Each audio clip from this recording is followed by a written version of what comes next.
Margot Bourdin, le maire de Nice, Christian Estrosi, demande des mesures spécifiques. Quelles sont-elles? Première demande, l'instauration d'un couvre-feu avancé à 18h ou 19h, là où le virus circule le plus. C'est le cas de l'Est de la métropole. Christian Estrosi souhaite également instaurer à l'aéroport un passeport PCR pour tous les passagers. En clair, tester tous les voyageurs qui posent le pied sur le sol niçois. Aujourd'hui, seuls ceux en provenance de la Tunisie le sont. Le président de la métropole, Nice-Côte d'Azur, veut également plus de restrictions avec l'Italie et Monaco. Instaurer une quarantaine pour les Italiens qui arrivent à Nice, par exemple, et contrôler les motifs de déplacement à la frontière avec Monaco. L'idée, c'est d'éviter, par exemple, que des Français aillent profiter des restaurants et des bars ouverts dans la principauté. Enfin, autre demande formulée au gouvernement, débuter la campagne de vaccination contre le Covid au plus vite dans la métropole niçoise et pas dans une semaine comme ce qui est prévu. Alors revenons sur ces mesures, docteur Véronique Mondin. Pourquoi vacciner tout de suite en urgence à Nice? Alors parce qu'on a une population un petit peu particulière quand même sur la Côte d'Azur et notamment à Nice. C'est vrai qu'il y a plus d'EHPAD, il y a plus de personnes âgées. On a en moyenne au moins 30% de personnes qui ont plus de 60 ans à Nice et en contraire de 25 environ pour le reste de la France, mais beaucoup d'EHPAD.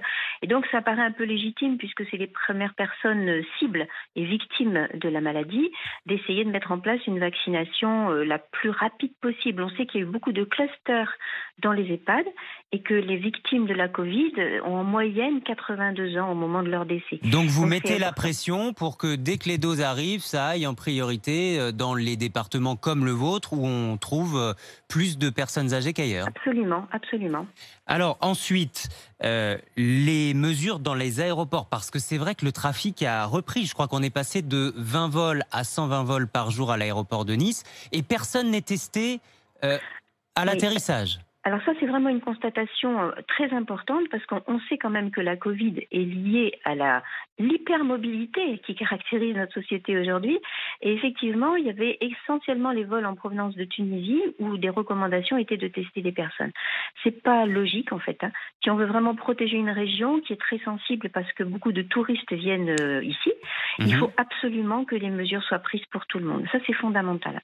Donc, le oui, problème, je pense que cette mesure est très importante. Le problème, vous parliez des touristes qui viennent dans votre région. Il y a aussi les Niçois qui vont, on le disait, oui, à Monaco, en Italie, où là, les bars et les restaurants sont ouverts, par exemple. Alerte sur le réveillon. Tout le monde va aller passer son 31 décembre au soir là-bas. Mais effectivement. Voilà, ça après c'est la responsabilité des gens.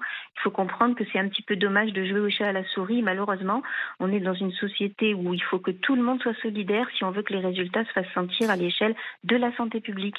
Et malheureusement, on va être un peu impopulaire, mais il faut rappeler que ce réveillon, il doit être particulier.